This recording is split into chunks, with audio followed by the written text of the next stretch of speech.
Bom ânimo. O apóstolo Bartolomeu foi um dos mais dedicados discípulos do Cristo, desde os primeiros tempos de suas pregações junto ao Tiberíades. Todas as suas possibilidades eram empregadas em acompanhar o Mestre na sua tarefa divina. Entretanto, Bartolomeu era triste, e vezes inúmeras o Senhor o surpreendia em meditações profundas e dolorosas. Foi talvez por isso que uma noite, enquanto Simão Pedro e sua família se entregavam a inadiáveis afazeres domésticos, Jesus aproveitou alguns instantes para lhe falar mais demoradamente ao coração. Após uma interrogativa afetuosa e fraternal, Bartolomeu deixou falasse o seu espírito sensível. Mestre, exclamou timidamente, não saberia nunca explicar-vos o porquê de minhas tristezas amargurosas. Só sei dizer que o vosso Evangelho me enche de esperanças para o reino de luz que nos espera aos corações, além nas alturas. Quando esclarecestes que o vosso reino não é deste mundo, experimentei uma nova coragem para atravessar as misérias do caminho da terra, pois aqui o selo do mal parece obscurecer as coisas mais puras. Por toda parte é a vitória do crime, o jogo das ambições, a colheita dos desenganos. A voz do apóstolo se tornara quase abafada pelas lágrimas. Todavia, Jesus fitou-o brandamente e lhe falou com serenidade. A nossa doutrina, entretanto, é a do Evangelho ou da Boa Nova, e já viste, Bartolomeu, uma boa notícia não produzir alegria? Fazes bem, conservando a tua esperança em face dos novos ensinamentos, mas não quero senão acender o bom ânimo no espírito dos meus discípulos. Se já tive ocasião de ensinar, o meu reino ainda não é deste mundo. Isso não quer dizer que eu desdenhe o trabalho de estendê-lo um dia aos corações que mourejam na terra. Achas então que eu teria vindo a este mundo sem uma certeza confortadora?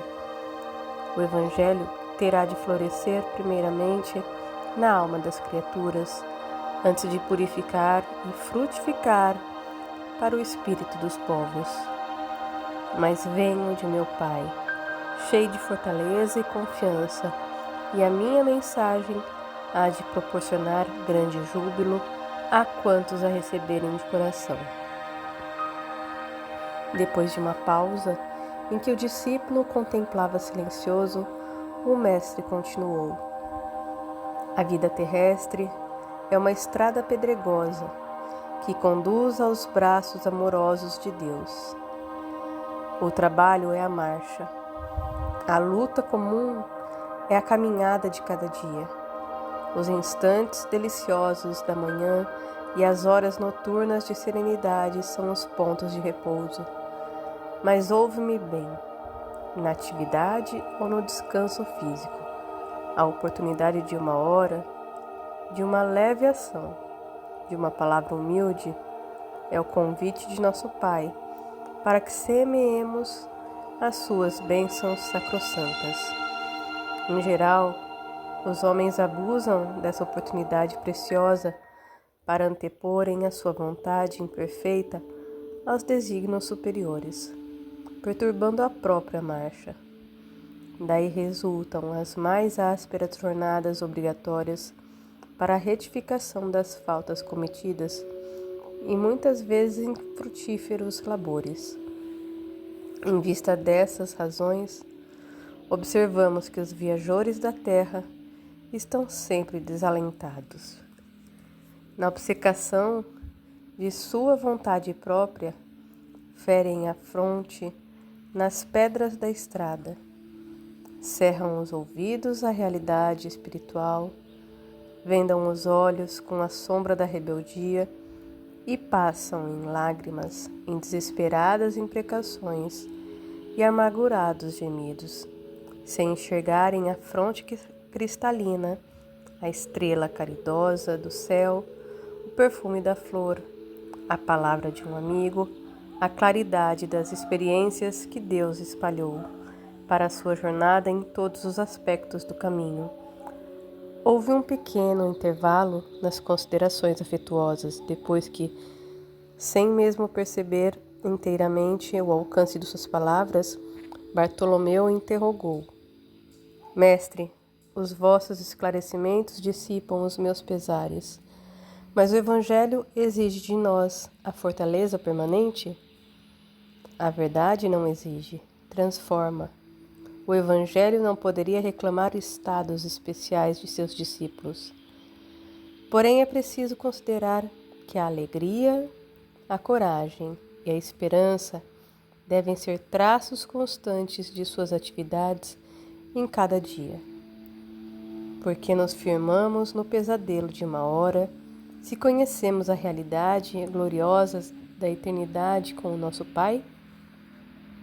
E quando os negócios do mundo nos são adversos? E quando tudo parece em luta contra nós? Perguntou o pescador de olhar inquieto. Jesus, todavia, como se percebesse inteiramente a finalidade de suas perguntas, esclareceu com bondade. Qual o melhor negócio do mundo, Bartolomeu? Será a aventura que se efetua a peso de ouro, muita vez amordaçando-se o coração e a consciência para aumentar as preocupações da vida material, ou a iluminação definitiva da alma para Deus, que se realiza tão só pela boa vontade do homem que deseja marchar para o seu amor por entre as urzes do caminho? Não será a adversidade nos negócios do mundo um convite amigo para a criatura semear com mais amor, um apelo indireto que arranque as ilusões da terra para as verdades do reino de Deus? Bartolomeu guardou aquela resposta no coração. Não, todavia, sem experimentar certa estranheza. E logo, lembrando-se de que sua genitora partira havia pouco tempo para a sombra do túmulo, interpelou ainda ansioso. Mestre, não será justificável a tristeza quando perdemos um ente amado? Mas quem estará perdido se Deus é o Pai de todos nós? Se os que estão sepultados no lodo dos crimes hão de vislumbrar um dia a alvorada da redenção, por que lamentarmos em desespero o amigo que partiu ao chamado do Todo-Poderoso? A morte do corpo abre as portas de um mundo novo para a alma. Ninguém fica verdadeiramente órfão sobre a terra, como nenhum ser está abandonado, porque tudo é de Deus e todos somos seus filhos. Eis porque todo discípulo do Evangelho tem de ser um semeador de paz e de alegria.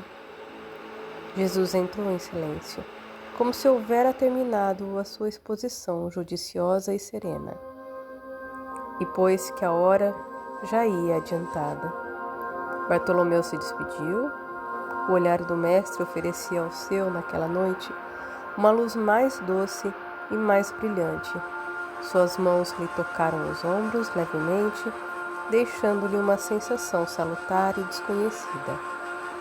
Embora nascido em Caná da Galileia, Bartolomeu residia então em Dalmanuta, para onde se dirigiu, meditando gravemente nas lições que havia recebido. A noite pareceu-lhe formosa como nunca. No alto as estrelas se lhe afiguravam as luzes gloriosas do palácio de Deus, à espera das suas criaturas, com hinos de alegria. As águas do Genezaré, aos seus olhos, estavam mais plácidas e felizes. Os ventos brandos lhe sussurravam ao entendimento cariciosas inspirações, como um correio delicado que chegasse do céu. Bartolomeu começou a recordar as razões de suas tristezas intraduzíveis, mas com surpresa não mais o encontrou no coração. Lembrava-se de haver perdido a afetuosa genitora. Refletiu, porém, com mais amplitude quanto aos desígnios da providência divina. Deus não lhe era pai e mãe nos céus? Recordou os contratempos da vida e ponderou que seus irmãos pelo sangue o aborreciam e caluniavam. Entretanto, Jesus não lhe era um irmão generoso e sincero? Passou em revista os insucessos materiais. Contudo, que eram as suas pescarias ou a avareza dos negociantes de Betsaída e de Cafarnaum, comparados à luz do reino de Deus, que ele trabalhava por edificar no coração? Chegou a casa pela madrugada. Ao longe, os primeiros clarões do sol lhe pareciam mensageiros ao conforto celestial. O canto das aves ecoava em seu espírito como notas harmoniosas de profunda alegria. O próprio mugido dos bois apresentava nova tonalidade aos seus ouvidos. Sua alma estava agora clara, o coração aliviado e feliz. Ao ranger os gozos da porta, seus irmãos dirigiam-lhe impropérios, acusando-o de mau filho, de vagabundo e traidor da lei. Bartolomeu, porém, recordou o Evangelho e sentiu que só ele tinha bastante alegria para dar aos seus irmãos. Em vez de reagir asperadamente, como de outras vezes, sorriu-lhes com a bondade das explicações amigas. Seu velho pai o acusou igualmente, escorraçando-o. O apóstolo, no entanto, achou natural. Seu pai não conhecia Jesus e ele o conhecia. Não conseguindo esclarecê-los, guardou os bens do silêncio e achou-se na posse de uma alegria nova. Depois de repousar alguns momentos, tomou as suas redes velhas e demandou sua barca.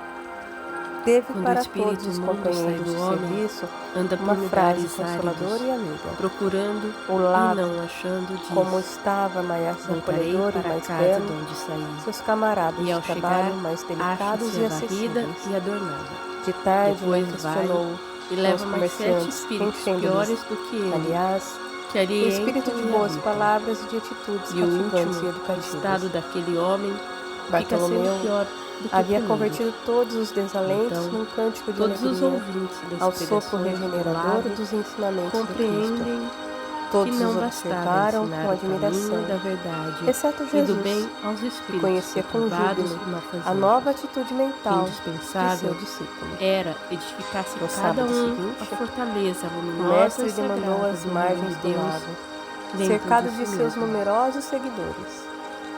Ali aglomeravam-se homens e mulheres do povo, judeus e funcionários de Antipas, a par de grande número de soldados romanos. Jesus começou a pregar a boa nova e a certa altura contou, conforme a narrativa de Mateus, que o reino dos céus é semelhante a um tesouro que, oculto num campo, foi achado e escondido por um homem, que, movido de gozo, vendeu tudo o que possuía e comprou aquele campo. Nesse instante, o olhar do mestre pousou sobre Bartolomeu, que o contemplava embevecido. A luz branda de seus olhos generosos penetrou fundo no íntimo do apóstolo. Pela ternura que evidenciava, o pescador humilde compreendeu a delicada alusão do ensinamento, experimentando a alma leve e satisfeita, depois de haver alijado todas as vaidades de que ainda se não desfizera, para adquirir o tesouro divino no campo infinito da vida. Enviando a Jesus um olhar de amor e reconhecimento, Bartolomeu limpou uma lágrima. Era a primeira vez que chorava de alegria o pescador de Dalmanúcia. Aderira para sempre aos eternos júbilos do Evangelho do Reino.